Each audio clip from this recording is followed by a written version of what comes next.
Kami hadirkan informasi pendidikan. Pemirsa, Undiknas University melaksanakan wisuda sarjana strata 1 dan magister S2 yang dirangkaikan dengan dies natalis ke-51. Wisuda kali ini diikuti oleh 545 wisudawan. Dalam kesempatan tersebut, Undiknas untuk kali pertama melaksanakan pelantikan profesi insinyur.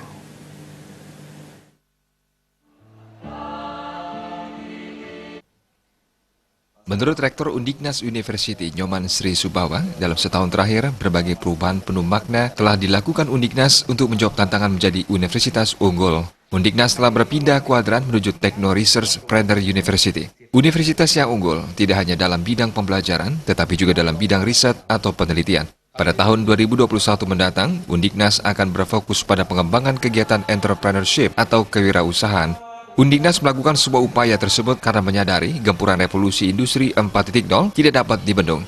Perayaan Dies Natalis selalu menjadi momen yang digunakan untuk melakukan refleksi terhadap segala pencapaian yang telah diraih. Menapaki usia 51 tahun, Undiknas telah terlibat dalam berbagai program dan penghargaan internasional, regional, nasional, dan lokal sebagai bentuk inovasi dan pengabdian kepada masyarakat. Selanjutnya, tahun 2020 ini juga ditetapkan sebagai tahun riset dan publikasi bagi seluruh sivitas akademika Undiknas. Terdapat berbagai hibah penelitian internal dan eksternal, serta jurnal-jurnal dan konferensi yang bereputasi yang diupayakan peningkatannya dari segi kualitas dan kuantitasnya. Ya, semua luaran kami akan mencoba memfokuskan pada entrepreneur. Kemudian tahun 2022 kami mencanangkan dengan teknologi, tahun teknologi. Dan tahun 2023 kami mencanangkan dengan tahun internasionalisasi. Sekolahnya mesti harus diinternalisasi pada tahun itu. Dan tahun 2024 kami Undiknas mencanangkan dengan tahun akreditasi internasional. Dan itu semua tertuang dalam rencana strategis Undiknas yang telah disetujui oleh Senat Akademik Undiknas. Jadi sangat bukan berarti kami selaraskan, tetapi kami fokuskan pada bidang-bidang yang kami harus selesaikan.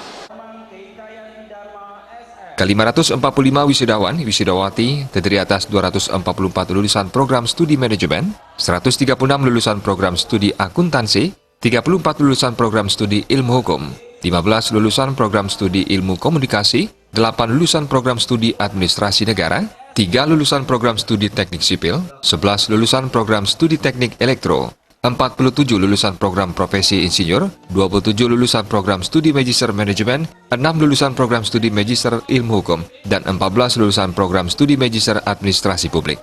Selain prosesi wisuda, dalam kesempatan tersebut digelar penandatanganan MOU antara Undiknas dan Himpunan Pengusaha Muda Indonesia, HIPMI Provinsi Bali, Kamar Dagang dan Industri Kadin Provinsi Bali, Asosiasi Tenaga Teknik Ahli dan Terampil Indonesia, Asatindo Bali, PT Pegadaian dan Bali Institute. Dosen-dosen yang berprestasi di bidang Tridharma Perguruan Tinggi juga menerima penghargaan. Tujuannya adalah memotivasi para dosen agar semakin aktif dalam melaksanakan Tridharma Perguruan Tinggi.